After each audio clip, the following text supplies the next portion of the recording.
Okay, imagine this.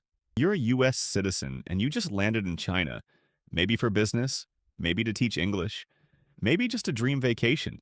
You're doing everything right, or at least you think you are. Then out of nowhere, you're stopped, detained, maybe even arrested. You don't speak the language, you don't know the system, and suddenly you're completely at the mercy of a foreign government that plays by a totally different rulebook. And here's the thing. This isn't some rare movie-style situation. Americans do get arrested in China. In fact, according to the U.S. State Department, hundreds of U.S. citizens are detained abroad each year. And China is one of the more complicated places to end up in legal trouble. Their laws are strict, the system is opaque, and your rights, well, they don't look quite like what you're used to back home. So what happens next? What are your options? What's the smartest thing to do if you're arrested in China as an American citizen? That's exactly what we're breaking down in this episode. Also, if you found this episode through that short I posted, yeah, welcome. You're in the right place. And we're about to go way deeper. Because once you understand what really happens, what you can and can't do, and how to protect yourself, this whole nightmare scenario becomes just a little less terrifying. All right, so let's get into it. First off, let's talk about the most common reasons foreigners, especially Americans, get arrested in China. We're talking about real things people actually get caught up in. Top of the list? Drug-related offenses. And I'm not just talking about trafficking.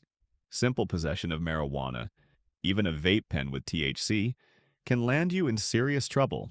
China has a zero-tolerance policy when it comes to drugs. And unlike in some parts of the US where laws are loosening up, in China they're going in the opposite direction. Then there's work-related issues. Americans teaching English or doing freelance gigs without the right visa can be arrested for working illegally. Something as simple as the wrong paperwork can lead to detention. Political expression is another big one. Speaking out about the Chinese government, even online, even if you think it's private, can get you flagged. What's considered free speech in the US might be considered inciting unrest in China. There are also more mundane things. Bar fights, traffic incidents, unpaid debts, expired visas. Doesn't sound like a big deal? In China, these things can escalate quickly. And then there's the issue of cultural misunderstandings.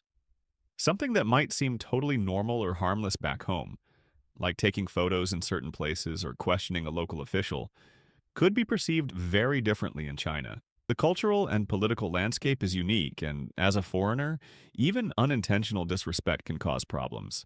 There have been cases where a joke or offhand comment was taken as an insult to national pride, which carries serious legal consequences. So what happens after you're arrested? That depends heavily on the severity of the crime, and this is where it gets real. If it's a minor offense, like an expired visa or a noise complaint, you might be detained, fined, and deported.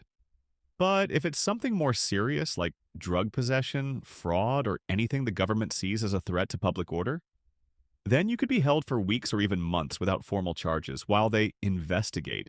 And yes, that's legal under Chinese law. Now you're probably thinking, okay, but I'm an American. Don't I get to call the embassy? Don't I have rights? You do, but not the way you're used to. China signed the Vienna Convention on Consular Relations, which means they're supposed to notify the U.S. Embassy when an American is detained. But in reality, that doesn't always happen right away. Some Americans have gone days, well, even weeks, before consular staff were informed. Once the embassy is notified, they can try to visit you, make sure you're being treated okay, and help connect you with a lawyer. But here's the hard truth. They can't get you out. They can't interfere in the Chinese legal process, and they can't stop you from being prosecuted.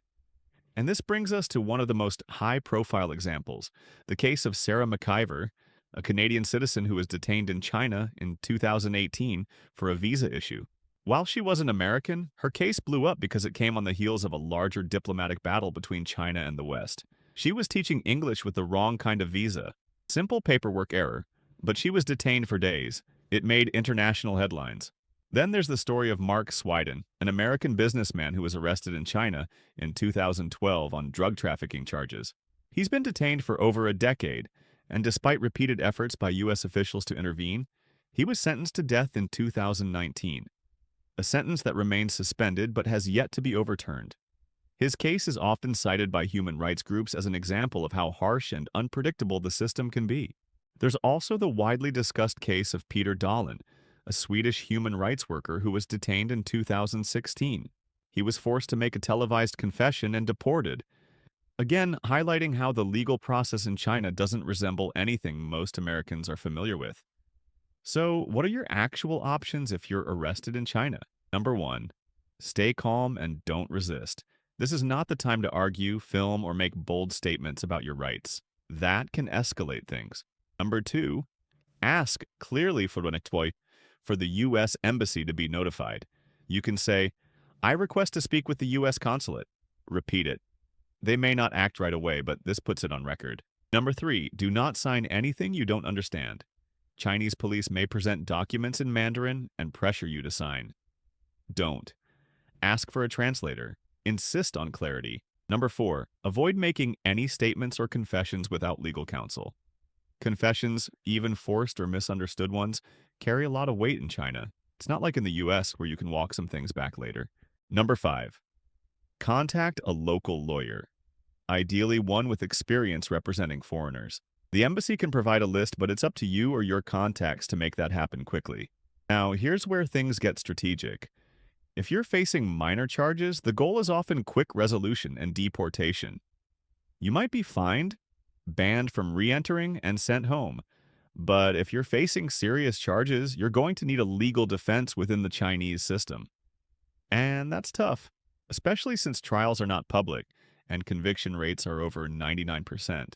At that point, the best course of action often involves behind-the-scenes diplomatic pressure. The U.S. government may raise your case with Chinese officials, especially if there's media coverage or political interest. But this is a slow, delicate process, and it depends a lot on the relationship between the two countries at that time. Let's shift gears real quick. What if you haven't been arrested, but you're worried it might happen?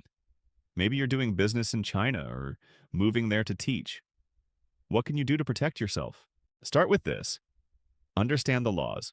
What's legal in your state or your country may be criminal in China. That includes drugs, speech, religious expression, and even group gatherings.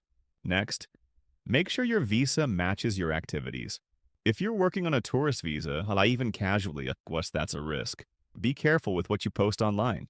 Even back in the US, social media comments critical of the Chinese government can be used against you.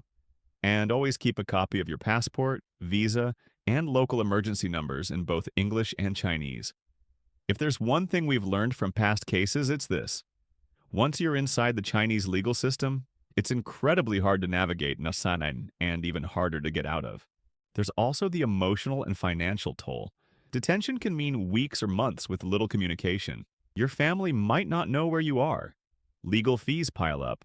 Your employer might not wait. Even after release, there's often a ban from re-entering the country, or the stain of a criminal record that follows you internationally. So let's recap, just so this sticks. If you're arrested in China as a U.S. citizen, stay calm. Ask for the U.S. Embassy. Don't sign anything without a translator. Don't confess or explain. Get a local lawyer. And prepare for the long game. For minor issues, you may be deported after a short detention. For serious charges, you may face trial, sentencing, or years of uncertainty. And the embassy? They'll do what they can. But it's limited. You're under Chinese law now. If you remember nothing else from this episode, let it be this. Being a U.S. citizen doesn't make you immune to foreign laws. The smartest move is prevention. Know the risks before you go. That's it for today's episode of In Plain Legal Podcast. If this helped, check out the episode on what happens if you get detained at U.S. Customs. It goes even deeper into your rights and options. And one last reminder. This was legal information, not legal advice. If you're in trouble abroad or worried about a specific situation, talk to a qualified attorney. Thanks for listening. Stay safe, stay smart, and I'll catch you in the next one.